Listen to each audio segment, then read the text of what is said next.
Hello, BookTube. I needed a little break from quasi-structured research that I've been doing the last few days on Jordan Peterson, on the phenomenon of Jordan Peterson. Those of you who don't know his name will universally be women, first of all.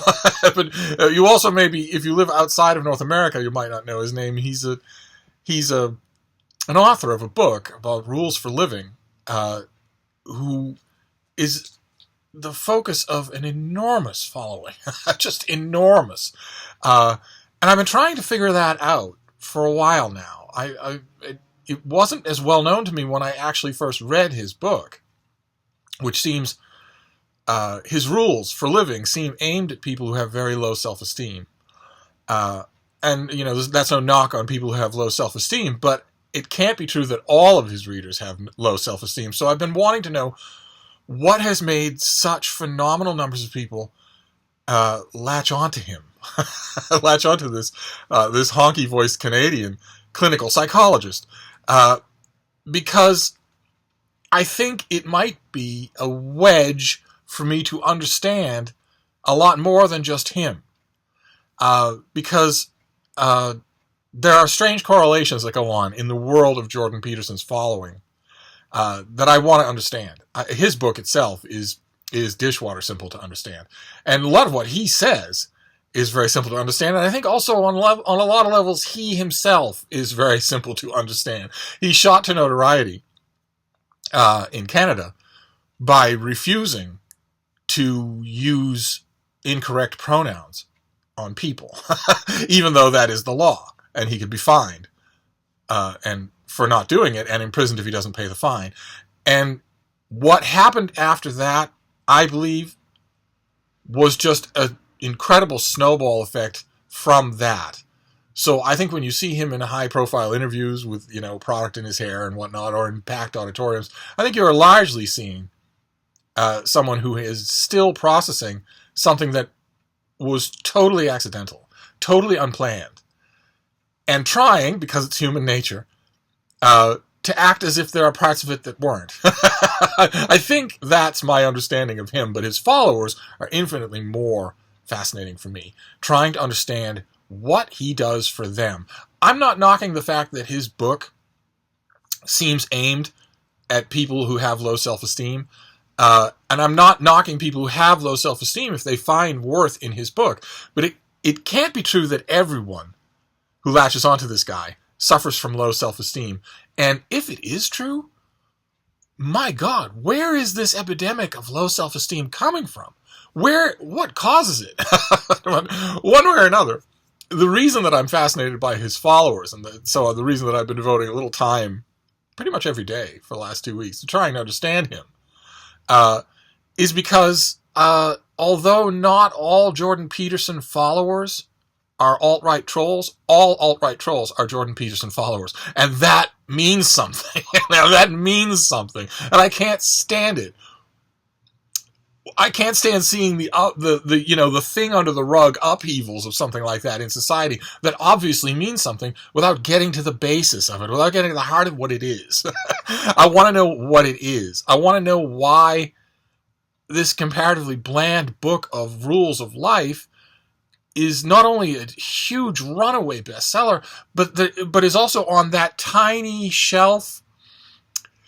You know that you have the friend who doesn't read, and it's always a man, and he doesn't read. He does all sorts of dude bro other stuff, but he doesn't read. But he has a small bookshelf, usually 5 books, and Jordan Peterson's book is on every one of those shelves, everywhere in the world now, and I want to understand why that is. But it can get a little tiring. I mean, it's fascinating, but it can get a little tiring because it is, after all, me vortrecking in weird, strange territory. I am a stranger to having low self-esteem.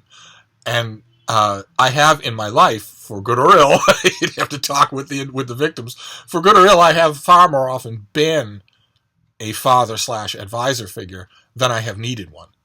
And I don't know why that is either. It could be that my own father died when I was very young, so I never really developed that muscle. Or it could be that I get myself checked just about every day by some of the estimated 8.5 billion best friends that I have on the planet, none of whom are human, none of them whom suffer from from introspection problems. I don't know what it is, one way or another. The Jordan Peterson world is alien territory for me, and that makes it a little tiring to study, although fascinating. I ought to do a whole video on his book, because that is in my wheelhouse, right? The fact that his auditorium lectures sell out in minutes, that there are lines around the block, that people have reshaped their lives around this guy's advice, that has nothing to do with books. But he did write a book. And when you write a book, you have wandered into the realm of Lothlorien, and you're my prey. I ought to figure that out that way, but I honestly think when it comes to him, I'm almost talking like him. I almost want to use the Canadian accent and say, I honestly think I honestly think that his book is the least important thing about his phenomenon, so I can't really focus on that. But one way or another, that's a 6-minute digression before we even start. One way or another, when I've been doing this for a while, a lot of reading, a lot of booktube, YouTube watching, I need a break from the Jordan Peterson world, which is a mostly unhealthy world. I mean, I've seen a lot of testimonies from people who love him, who say that his simple, pragmatic advice about, taking control of your own life, having self-respect, listening to other people, especially one of the rules in his book that you would think would appeal to me the most is if you see a cat or dog on the street, pet it. but actually the rule that gets to me the most, the one that I think strikes the purest gold with an entire generation of young men, is have a higher purpose to your life. Pursue something meaningful in your life. Don't just go to work and then go to bars to date or whatever. Have a goal, a meaningful thing that gives your life meaning. I wholeheartedly approve of stuff like that, but and there are lots of testimonies from people, probably some of you, who feel that way in connection with what he has brought to your life. So many people who say Jordan Peterson has changed our lives, but there's no denying the fact that 90% of his followers have latched onto slivers of what he's doing. They're mostly aimed against the SJW alt-left, the extreme left, language policers. We see some of them here on BookTube, right? And you see them on social media all the time. What is the fad on Twitter right now? The fad on Twitter for your Twitter bio is to give your name, any affiliations that you have, what you do, and then to end your Twitter bio with he, him, she, her, with the pronouns that you identify with. But it's not just the pronouns that you identify with. It's the pronouns you insist be used in connection with you. Think about it. No one talking to you is going to call you he or him. They're going to be talking directly to you. What you're doing when you put those words into your Twitter bio or your Instagram bio or whatever is attempting to dictate how they will refer to you to a third party, which is none of your business and shouldn't be under your control. And that Jordan Peterson started the whole phenomenon of him took off because he took aim at that specifically and said, you are perfectly entitled to, self-respect and equal treatment under the law and whatnot, but you don't have the slightest shred of a right to tell me what words I can and cannot use. I'll use any words I feel like. And if the law tells me that I have to use the word that you say I do, that's very dangerous. Who's to say that 2 years from now, someone won't say, I demand that you call me handsome? or to take it to its nightmarish extremity, its Soviet extremity, who's to say that it won't become a law that you have to call someone qualified? He originally shot to fame by taking aim at that end of the spectrum. And I think because of that, he has been maniacally embraced by the diametric other end of the spectrum. But I want to understand it. I want to understand the whole phenomenon. And that's going to require more in the terms of reading and more in terms of YouTube watching. So I thought I would need a break. And the perfect break is a mail haul. So I have packages here, and we'll just go through them together. And we'll leave for the minute the world of the alt-right and Jordan Peterson and lobsters. so the first one we'll do is the prettiest one. It's shiny, so it attracted my attention. Let's see what we have here. A huge digression to start with, but that's what this, that's what BookTube channels are for. That's what we all say, that we watch channels for people, not just for books or the latest review of, the late breaking news on To Kill a Mockingbird. And that is what has been preoccupying me lately. In the downtime, in the off moments when I'm not concentrating on writing, when I'm not reading things. That's the subject that I'm toying with now, is this Jordan Peterson phenomenon, this cult of Jordan Peterson. I want to understand why so many young men have latched onto this guy. I want to understand that. Anyway, it's definitely akin to the massive posthumous following that Christopher Hitchens has. They are the same phenomenon. I just need to figure it out. That's all. Anyway, what have we got here? Oh, goodness gracious. All right. Okay, this is okay, I didn't request this, but that's great. That's fine. Talk about a cult. Oh, talk about a cult. This comes out in June. This is Frederick Bachman. The new book of his is called Us Against You. He's the man who wrote A Man Called Uv. But he also wrote Beartown, which was really good. I really enjoyed it. And this is Us Against You, and it is translated by Neil Smith. And it originally came out last year. Yeah, he gets instant translation now because he's, as the pub sheet says, he's sold 10 million copies. So you don't let his books wait around. And in this book, oh good, he continues the story of Beartown. Great. Once again, so what have we got? Have we got a plot here? Look at a plot. Oh, he's younger than I thought. When the town council considers disbanding the Beartown ice hockey team, preposterously suggesting the locals shift their loyalties to much-hated rival team in nearby Head, resentment, blame, and heartache escalate. Peter Anderson, the team's general manager, tries to find a way to keep the club from disappearing, which only distances him further from his wife Kira, whose own dreams have been deferred in service of making her family and community whole again. Their daughter Maya is once again targeted by ignorant and cruel members of the community, and their 12-year-old son Leo gets swept up in a group with a taste for violence and retribution. Good Lord, sounds like Jordan Peterson's name could come up in this book. The weirdest thing about him is that he seems to want to distance himself from the phenomenon that he himself has become a figurehead for, and part of me understands that.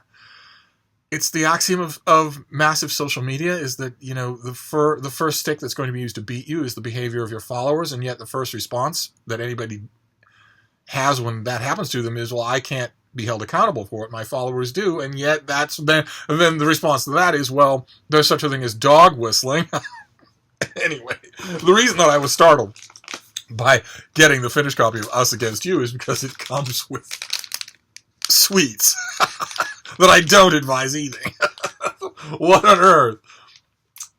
This is Scandinavian sweets in a bag. Okay. All right. I don't know what we're going to do with the sweets. I'll put the book to one side. All right. Let's move on here.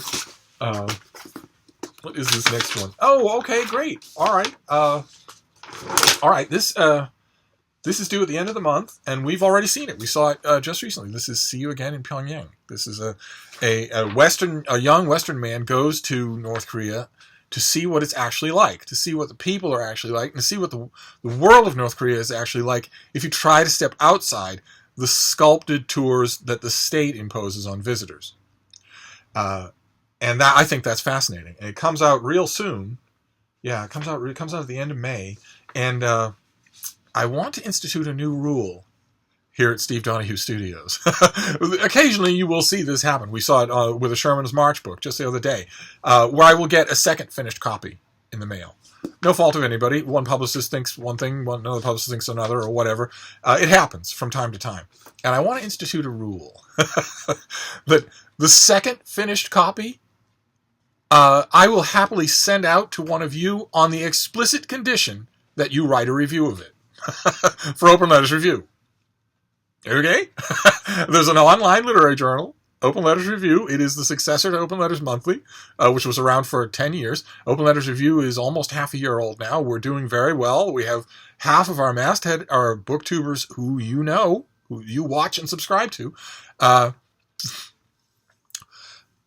The bulk of the reviewing is done by me, but then the bulk of the reading is done by me, and I'm a fairly dab hand at reviewing, so the reading is pretty good. I firmly believe now that we have a body of material there, that if you were to go over and just spend time thumbing from review to review, you would be largely entertained.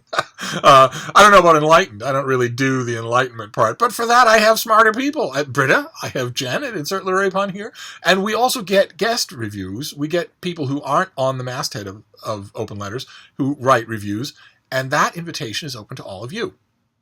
And it's not a fraudulent invitation, because half of you write reviews on Goodreads. Why throw your pearls before swine on Goodreads when you can be in curated good company plus me? So that's going to be my new rule here on this channel. Is if I get a second copy, I'm always saying on this channel, if you see something in one of these mail halls that you want to review, just, send up a flare and I'll send it to you.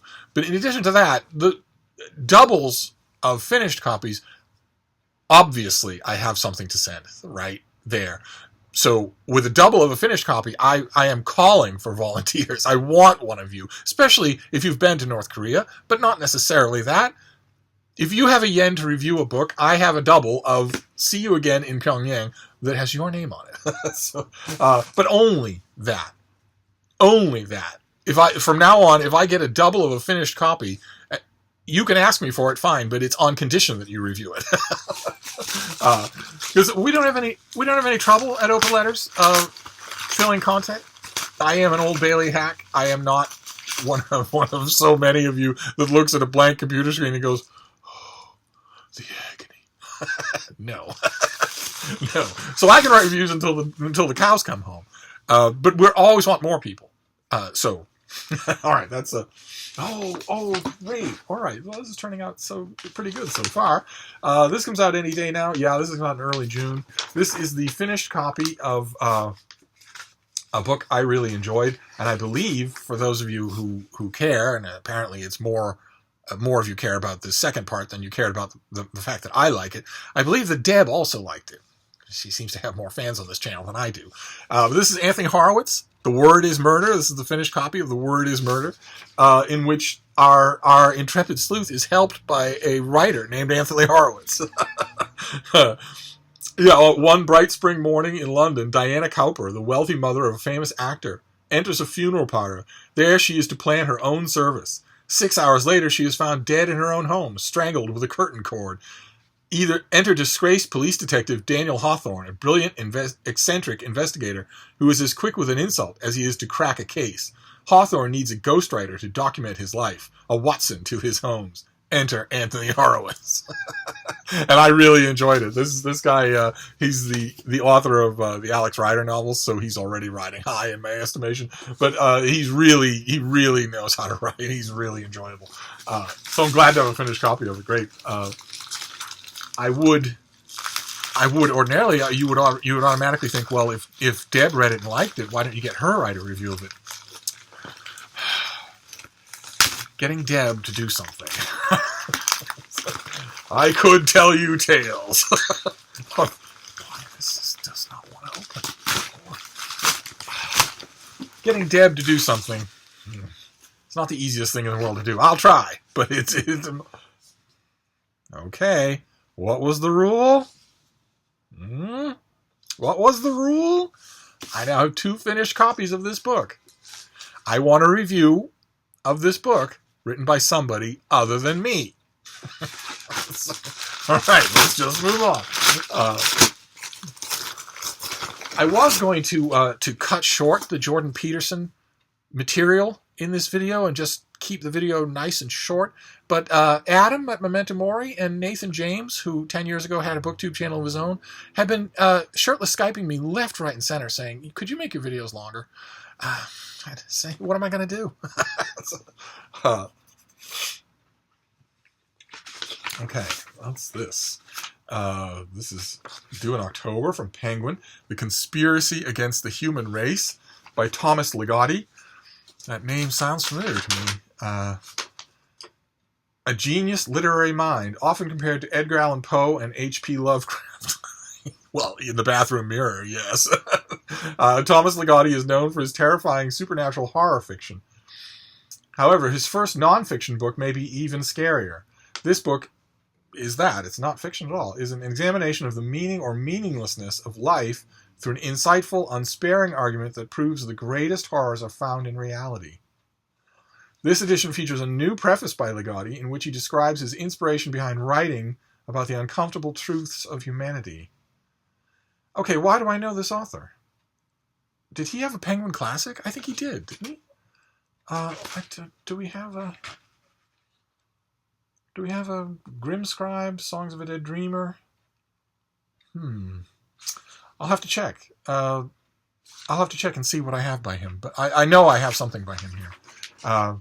Okay, well this is a Penguin Classic. Do we have? This is going to come out in paperback, I feel sure. No? Yeah, this will come out in a $17 paperback in October. Nonfiction about the essential horror at the heart of humanity, which I think is these petrified Scandinavian treats. That'd be my guess. Let's see. Let's move on here. Try to get this thing wrestled in under 30 minutes. Oh, fantastic. Great. This is an author and thinker I really like. And so I jumped all over this book. This is Fierce Enigmas, A History of the United States in Asia by Srinath Raghavan, who is, let me read you, I think we have a brief biography of him. He's a senior fellow at the Center for Policy Research in New Delhi and a visiting senior research fellow at the King's College London. And he's the author of 3 books, including India's War, which was tremendously good. And he lives in Mumbai, which I know as Bombay. But this is ambitious. South Asia looms large in American foreign policy. Over the past 2 decades, we have spent billions of dollars and thousands of lives in the region to seemingly little effect. As the author reveals in Fierce Enigmas, this should not surprise us. For 230 years, America's engagement with India, Afghanistan, and Pakistan has been characterized by short-term thinking and unintended consequences.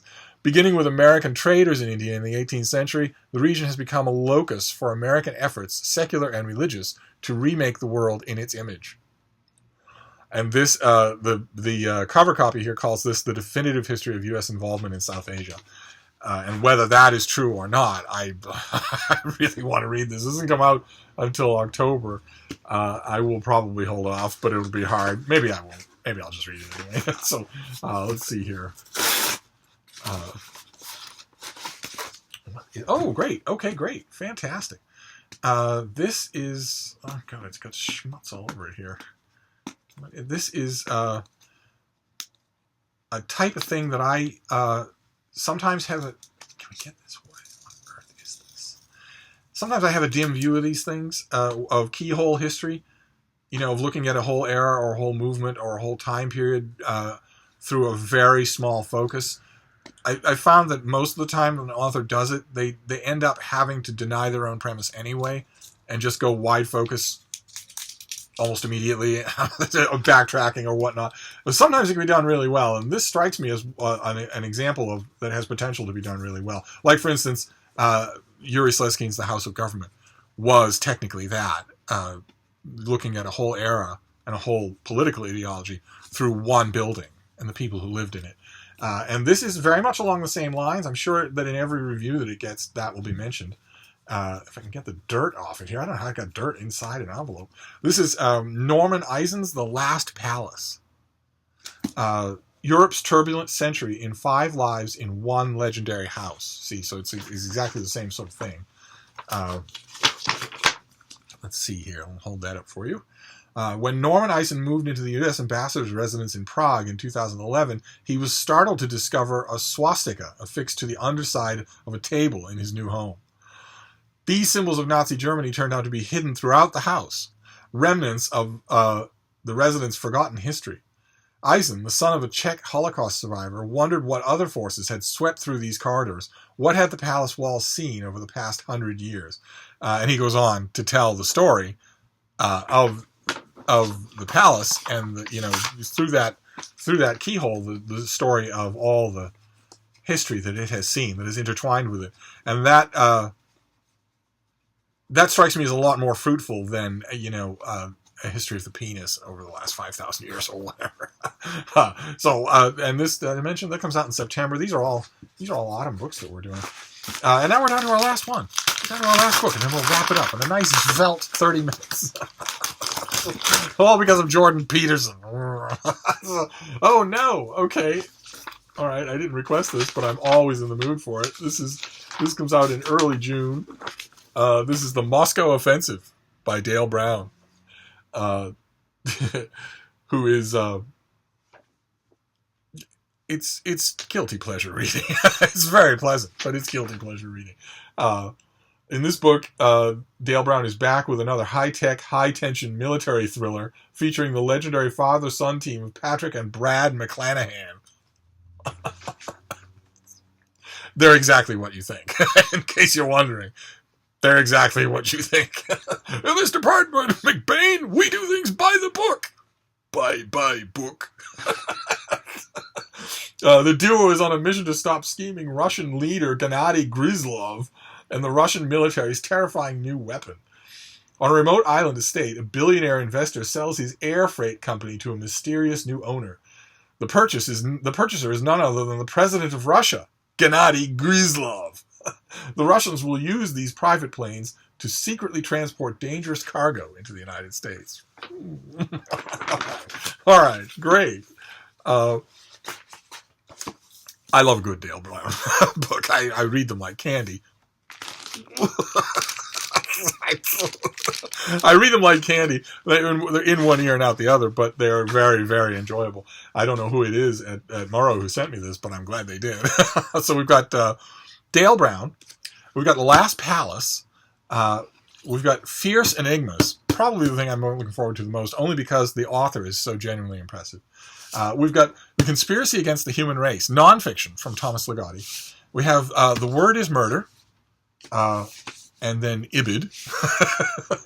We have See You Again in Pyongyang, a second finished copy that I want one of you to review, so step forward. And we've got Us Against You, the new Frederick Bachman novel, a continuation of Beartown, which is great news. And we also have some World War II era candy from Scandinavia. And an unpredicted screed about Jordan Peterson. But I'm gonna. That's plenty for one video. So I'm gonna wrap things up for now. But I'll be back. Thank you, BookTube.